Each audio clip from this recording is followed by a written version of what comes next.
You are on another episode of Domino's Diecast, and I welcome you here. I'm going to be featuring from my 1/43rd area of my diecast collection, 1/43rd scale, is my 1955 Chevrolet Bel-Air coupe. This is a very popular model, in any scale, really. Chevrolet's Bel-Air, and oh dear. Chevrolet's Bel-Air, and in many years too, many of the model years were always popular. Now this is not the one that everyone thinks is the most iconic car of the 50s, but people do bring it up to a close second. I actually like the way these ones are really well designed. I also love the 56 Bel-Airs as well. This is not the first Bel-Air ever made. Believe it or not, the very first Bel-Air that Chevrolet ever made was in 1950, the first year of the 50s decade. And they're not very well known, the 1950 Bel-Airs. People like the later years more so. I like how the chrome comes down around the rear windows here, swoops completely around it, and features it all together. The lovely two-tone colors of the red and the white ivory definitely accents this car very nicely. This model does feature a few opening parts.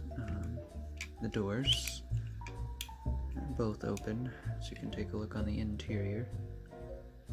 And there's also the Bel-Air symbol right there on the side of the car. Lovely white wall tires. The trunk opens too. Now you may notice there's a little tiny chip in the paint here. That is not from when I partially dropped it about a minute ago.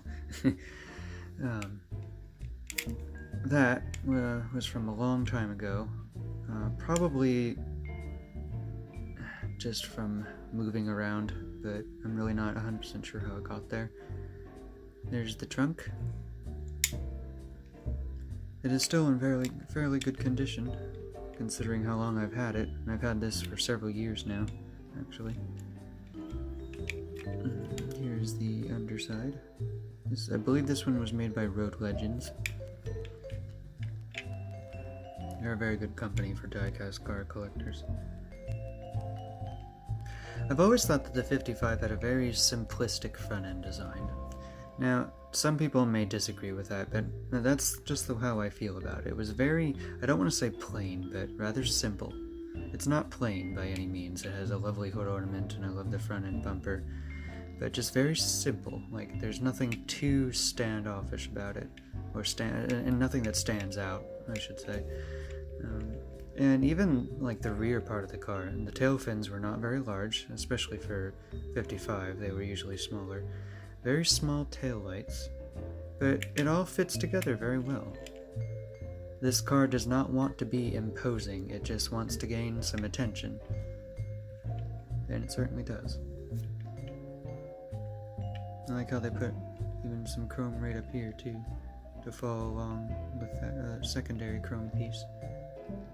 Many Bel-Airs featured this type of styling on the chrome that separated the two-tone colors. You'll see that even on the 57 models and 56, although by 58 that design was completely gone. And there were no 58 Bel-Airs actually.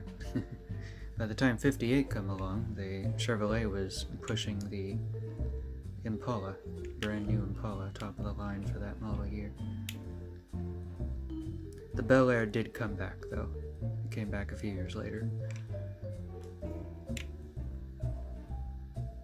A lot of people from this time probably will have a story about when their very first Chevrolet was probably a Bel-Air because they were just so popular.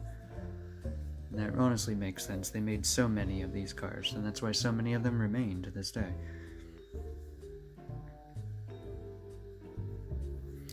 One more added detail, actually, and I've kind of always liked about them, featured on many Bel-Airs, is how the chrome goes right around the gas cap right here.